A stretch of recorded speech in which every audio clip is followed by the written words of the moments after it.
Évangile de Jésus-Christ selon saint Matthieu, chapitre 9, verset 35, au chapitre 10, verset 1, puis verset 5a et verset 6 à 8.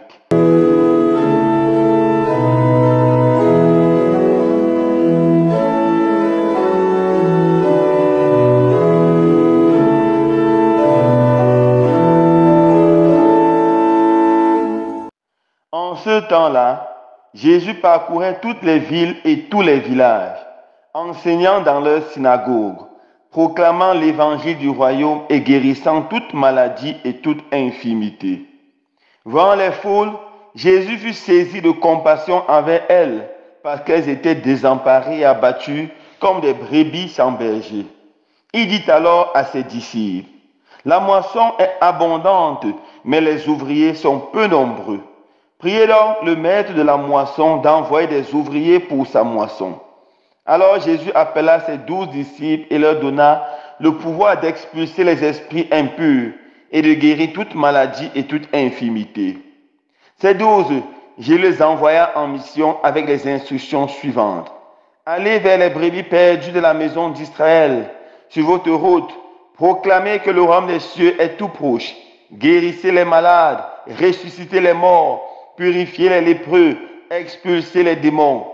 Vous avez reçu gratuitement, donnez gratuitement. Acclamons la parole de Dieu. Louange à toi, Seigneur Jésus.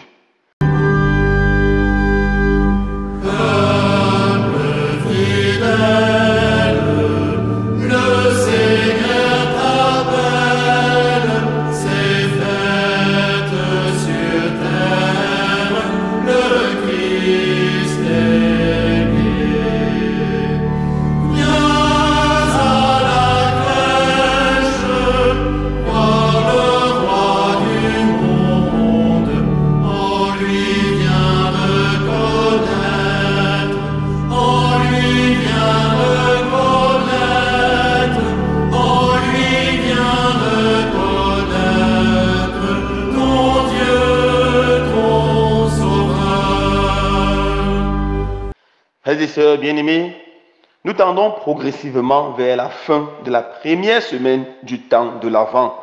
Nous continuons notre voyage dans ce temps beau, dans ce temps de préparation à accueillir celui qui est déjà venu et celui qui vient, l'Emmanuel. Dans l'évangile de ce jour, saint Matthieu nous présente Jésus qui tout d'abord parcourt ville et village en prêchant et en faisant le bien, en proclamant la bonne nouvelle du royaume des cieux et en guérissant les malades, chassant les démons. Jésus fait sa mission. Sa mission consiste à faire le bien et à proclamer l'amour de Dieu le Père. Bien que Jésus prêche à des foules, il se rend bien compte qu'il y a encore tellement de personnes qui ne le connaissent pas, tellement de personnes qui sont tristes, désemparées, malheureux, parce qu'ils ne connaissent pas Dieu, parce qu'ils vivent encore dans le péché, dans l'obscurité, dans les ténèbres, car seul Dieu peut donner à l'homme le véritable bonheur.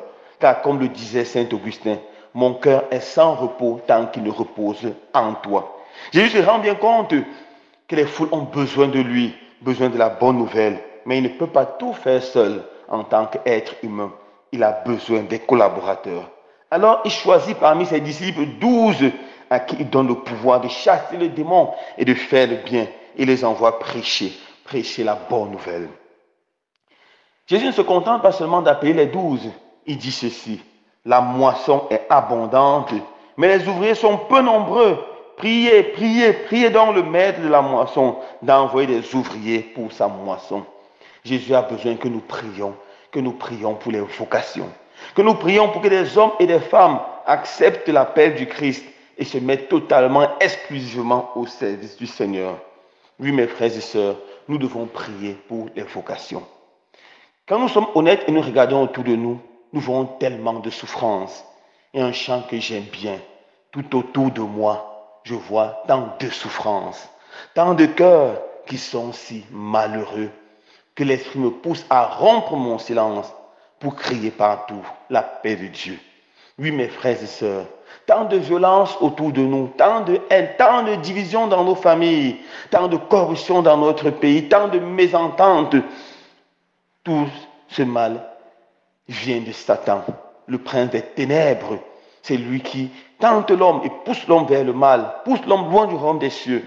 Et la solution au problème du mal, la solution au problème de Satan, la solution à toutes les divisions que nous vivons dans notre pays, dans le monde entier, toutes les guerres et les haines, c'est Jésus. C'est l'incarnation de l'amour. Et Jésus doit être prêché. De la nécessité pour nous de prier. Prier pour les vocations. Priez pour qu'on ait des saints prêtres qui vont prêcher partout la bonne nouvelle. Priez pour qu'on ait des saints religieux et religieuses qui, par leur consécration et la beauté, la pureté de leur vie, vont crier au monde entier que Jésus est amour. Prions pour que nous ayons les saints laïcs, saints papas, mamans de famille, qui vont porter l'évangile dans toutes les sphères de la société.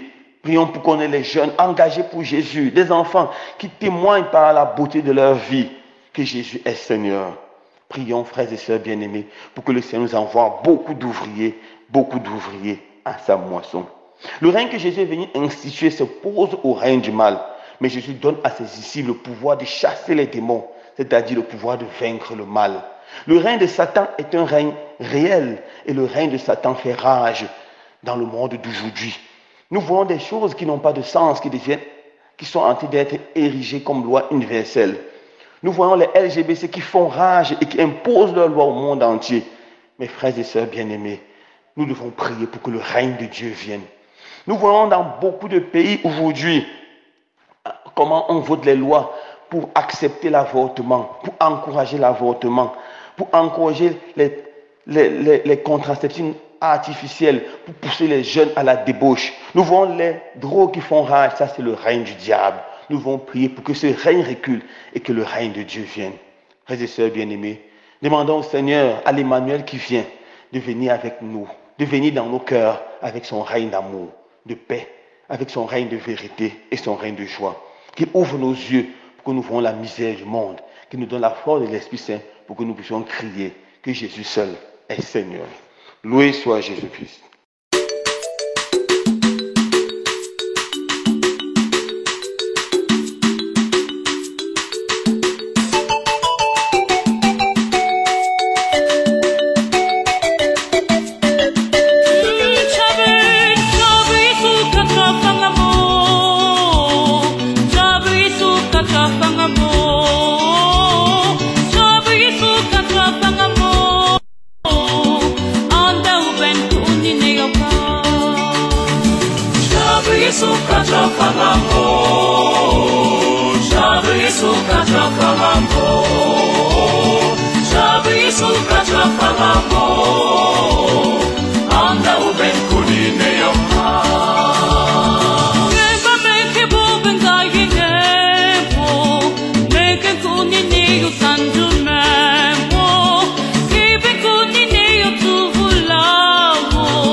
Mambo,